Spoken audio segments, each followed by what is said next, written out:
So I'm getting ready to go into the office. I gotta wash my face again because your girl been outside for a little bit and it's important. I like to wash my face before I go into the office to get something fresh. Have a fresh face is important to me. But I wanted to talk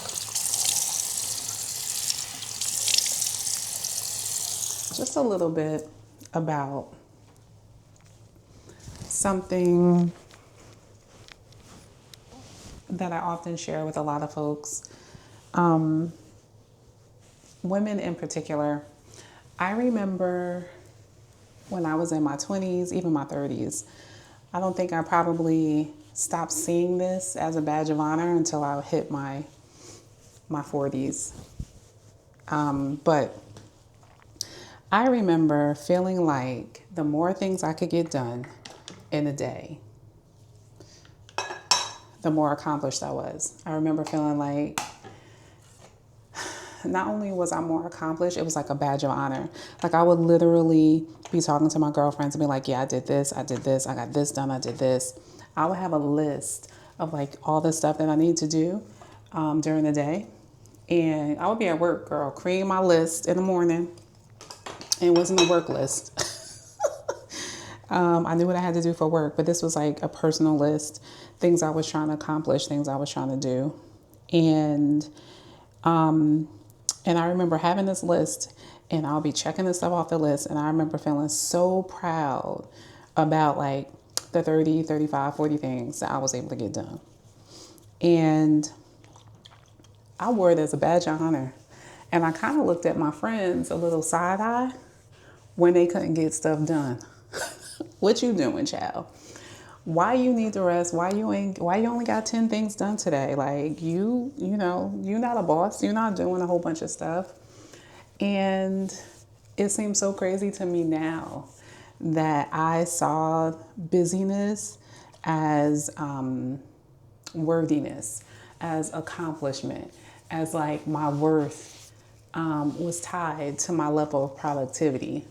And I was just doing all kinds of stuff that didn't need to be done. Everything felt important. Everything felt like it had to happen. And I just had no balance. And I was willing to exhaust myself to get the things done and be proud of it. And so it wasn't until I shared this story on another video, so I won't go all deep into it, but my body began to respond to all of these things that I felt that I needed to do. And my body was like, no, you can't. I ended up having 2 partial herniated discs. And that led down a path of having a back surgery, and in my 20s, in my mid 20s. And after that, I proceeded to have continuous chronic back pain. I would experience numbness in my leg. What led up to the surgery was just the fact that my body wasn't healing properly because your girl wasn't sitting down. Your girl wasn't resting. She had all the things that she had to do, and she just felt like she was the only one that was going to be able to do it and accomplish it. And I kept going. I kept going and I kept going. Then I began to notice that once I began to correlate every time my back went out with high stress. Not because it was something that I was able to identify. It was actually something someone else identified with me. People would tell me, oh my gosh, you got so much going on. How are you doing? And I was like, girl, I'm fine. What you talking about? This is how we live. This is how things, I get stuff done. This is just my day to day. But in fact, it was not normal. And my body was trying to tell me. I wasn't listening to it, but my body was trying to tell me.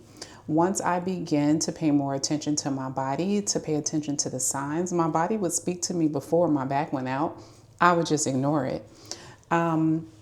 once I begin to pay attention to that and I begin to set boundaries, like Letitia, I know you might have wanted to do this, but your body, I used to call it a twinge. I'm getting a twinge. And I would have to stop.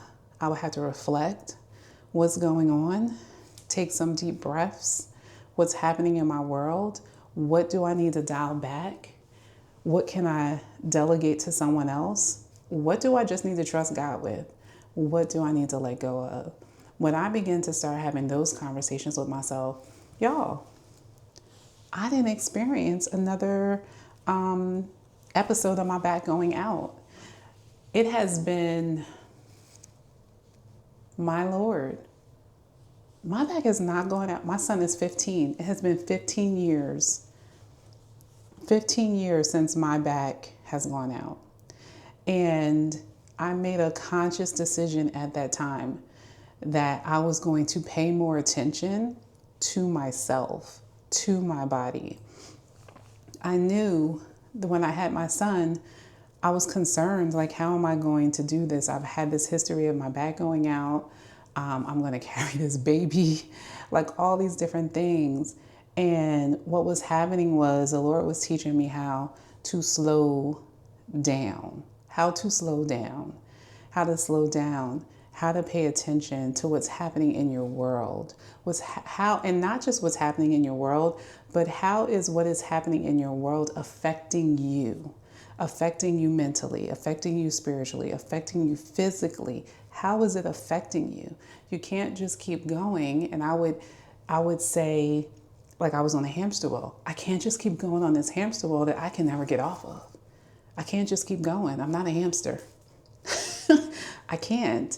I have to be able to replenish. And so what I'm working with women, what I'm helping women do is understand their burnout, understand what it looks like for them, understanding how their body is speaking to them, how their mental, emotional, spiritual, how things are speaking to you that you might not be paying attention to, and what course correction do you have to put in play in order that you may be more present with not only yourself, but with your body, with your mind, with God, so that you can live this life that He has called us to, live it joyfully, live it peacefully. Does that mean that there's not going to be any troubles? Your girl's not promising that. Matter of fact, I'm going to tell you, there's going to be problems. There's going to be problems, there's going to be troubles. What I am saying is that we have been given the tools to be able to navigate them without having to fall apart, without our bodies breaking down, without us having heart attacks, without us having strokes, without us, just things falling apart around us. We do have the tools to be able to live a life that is full of joy, full of fulfillment, and full of peace. And so if you are interested in being a part of the workshop or the group that I'll be offering, hit me up. Just mention stress-free, and I'll send you more details.